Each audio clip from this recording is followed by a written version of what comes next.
Well, what drink, above all others, says British Empire to you? Probably gin and tonic, my dear fellow. Yes, but in Victorian England, gin was synonymous with the gutter. Really? Yes, moral corruption. Good Lord. Ah, ladies of the night.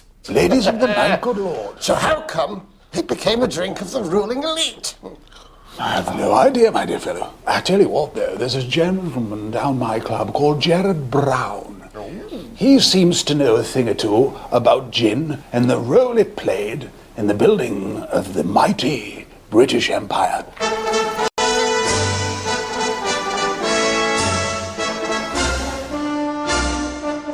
Drinks historian Jared Brown undertook his first distillation aged 10 and has since gone on to write dozens of books on the subject.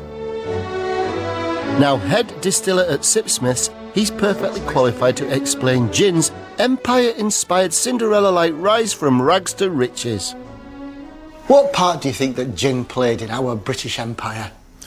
Oh, well, you can look at the ingredients in gin and see a partial map of the empire to start, but also where rum rations were the drink of the sailors, yes, the officers were given a gin ration. So British gin made it round the world with the officers on board the British naval ships. And that could be, I'm not saying it is, but it could be why gin is now a bit hoity-toity. Which is a sad thing to think, that gin would be considered a bit hoity-toity, because anyone can drink and appreciate gin. Well, they did, because it was blamed for prostitution and drunkenness for years, wasn't it, you know? Don't bring your home life into this. Shut up, will you? Shut up, you know. Only kidding, Si. Fortunately, where gin was once a crudely distilled anaesthetic for the poor, over the last 100 years, it's evolved into something a little more refined. What makes gin gin? First and foremost, what makes gin gin is juniper. If you just put one botanical into gin, it's this. And these are just off the juniper bush. Mm-hmm. And if you pinch it, it's oily, it's got a nice fresh pine to it. It smells of gin. And then the rest of the ingredients in gin are just there to highlight the flavors of the juniper. Yes. So we've got coriander, orange and lemon, there's almond going in, there's orris root, there's cinnamon and cassia. Of course, this is Jared's own unique recipe, but most gins these days have developed their very own individual nuances. But what hasn't changed is how you make it. So now that we've established that there's these ingredients, what do you do with them? How does it work? Well, we can load them into the still if you like. And is that it? That's it. Really? So that's warm alcohol in there? Yep. Base alcohol. So, God, dear me. It does. That's like being hit with a hammer. Isn't it? Yeah. I tell you what, that clears your tubes, as they say. Oh, it does. Well, should we get these in? Yes, Yeah. absolutely. I got the juniper. And I've got the coriander. You know, gin, it really symbolises the British Empire, doesn't it? People travelled, explored and traded. You know, the cinnamon and the cassia bark were coming in. And obviously oranges and navel oranges. It's amazing. It sums up the empire, doesn't it? I'm just amazed that the quantities of the botanicals are so small to flavour that big vat of alcohol. Well, distillation is a remarkable extraction process for flavour. Mm-hmm. And of course, it's also a great way to preserve flavour.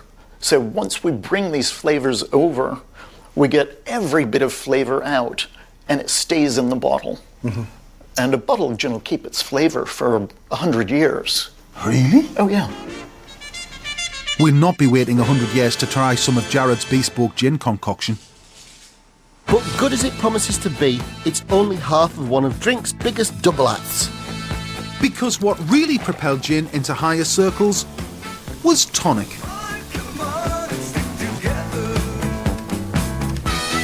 Tim Warrilow spent over a year formulating a recipe for and then producing what he thinks is the perfect tonic water. 3/4 of a gin and tonic is tonic. Yeah. So, you know, the quality of that we think is even more important. It's a match made in heaven. I think that's right, because, you know, it's the bittersweet. And the whole reason this relationship came about takes you right back to India. Mm-hmm. So it was the British that invented tonic water, and this is all the way back in 1820. And the reason for inventing it was that tonic is a medicine, because the real ingredient, the secret ingredient, is quinine, because quinine is this extraordinary medicinal discovery, and it's the only thing that can prevent you or cure you from malaria. And that was an important thing when we had an empire.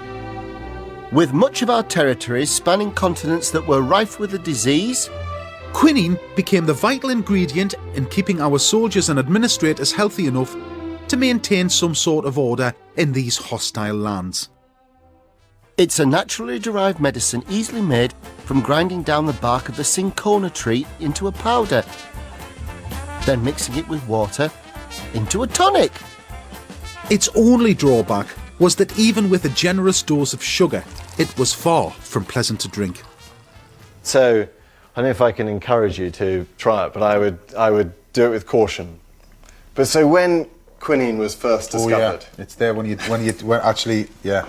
and so this is where the marriage of gin and tonic came about. So to make it more palatable, they added quite a lot of gin, and so the expression things like helping the medicine go down. And this is where it all came from. So a spoonful of sugar helps the medicine go. Okay. Exactly.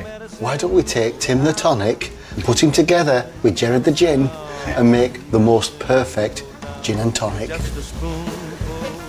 with you. The medicine down in a most delightful way. Fortunately for us, tonic water has been greatly refined over the years. Most now use substitutes for natural quinine, but Tim's tonic still uses the bark of the cinchona tree for its flavouring. And added to a generous dose of Gerard's botanically enhanced bespoke gin, it has enabled us to finally start to concoct and taste what has now evolved into Britain's most famous drinking double act. This is where everyone has their own view as to what's the garnish. I always think just the rind, because all the time and trouble has gone into choosing the botanicals. Sure. And so I don't think you want to actually overpower that. And it's just twisting the zest just to break it. That's a good looking drink, isn't it? And so one quick mix, and there we are. Much deserved. Cheers. Cheers, Monkey. Well, as the sun sets over the empire, Yes. it's probably a good thing, really. Yes, indeed. Oh, that's wonderful. It's crisp, it's clean, it's citrusy, it's beautiful, isn't it? Gentlemen, without doubt, that is the best gin and tonic I've had the pleasure of drinking. Thank you. Absolutely fantastic product, boys. Both fabulous. Marriage made in heaven. Thank you. Baby, make a dream come true.